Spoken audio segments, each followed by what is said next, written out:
শেখ হাসিনার যে পতন হলো, সে যদি জরুরি অবস্থা এভাবে জারি না করতেন, সে যদি পুরো বিষয়টি পুলিশ দিয়ে নিয়ন্ত্রণ করার চেষ্টা করতেন, তিনি যদি সেনাবাহিনীর হাতে কর্তৃত্ব এভাবে না দিতেন, তাহলে হয়তো ভিন্ন ইতিহাস হতে পারত, ভিন্ন ইতিহাস হতে পারত।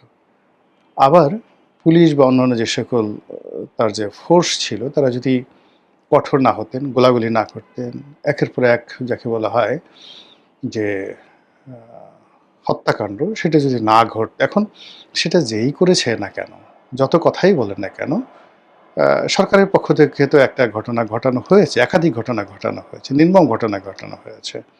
তো এইগুলো যদি না ঘটতো, তাহলে হয়তো এরকম জুলাই আগস্টের বিপ্লবের যে দিনক্ষণ ৫ তারিখে যে ঘটনাগুলো ঘটেছে, এটি নাও ঘটতে পারত।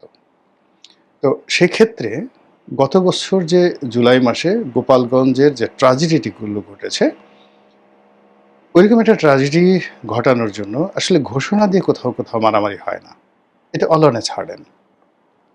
তো এইভাবে ঘোষণা দিয়ে ঢাকা শহরে যেভাবে বঙ্গবন্ধু এভিনিউতে আওয়ামী লীগের অফিস তছনছ করা হয়েছে, যেভাবে সুধা সদন তছনছ করা হয়েছে, যেভাবে ৩ নম্বর সড়কে আওয়ামী লীগের যে সভানেত্রীর অফিস তছনছ করা হয়েছে, সারা বাংলাদেশে আওয়ামী লীগের অফিস বাড়িঘর পোড়ানো হয়েছে, যেভাবে ৩২ নম্বর ভাঙচুর করা হয়েছে, এরপর বঙ্গবন্ধুর যে মাজার, এটাকে নিয়ে আওয়ামী লীগের যে কোনো লোকের মধ্যে একটা জিদ চলে এসেছিল। এখন এবছর কিন্তু সেটা নেই। এবছর সেটা নেই, এই কারণ হলো এবছর আওয়ামী লীগ অনেকটা লিবারেল হয়ে গেছে। এবং গত বছর গোপালগঞ্জে যে সেনাবাহিনীর কমব্যাট অপারেশন, সেই অপারেশনে আওয়ামী লীগের বহু মানুষ মারাত্মকভাবে ক্ষতিগ্রস্ত হয়েছেন। বহু মানুষ জেলে গেছেন, হয়তো কেউ ছাড়া পেয়েছেন, অনেকে ছাড়া পাননি।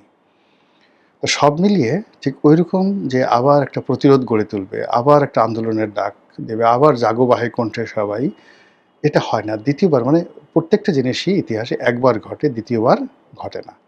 ফলে ওই সময়টাতে গোপালগঞ্জবাসী যে কাজগুলো করেছেন, সেটা এই বছর তারা চেষ্টা করলেও করতে পারবেন না।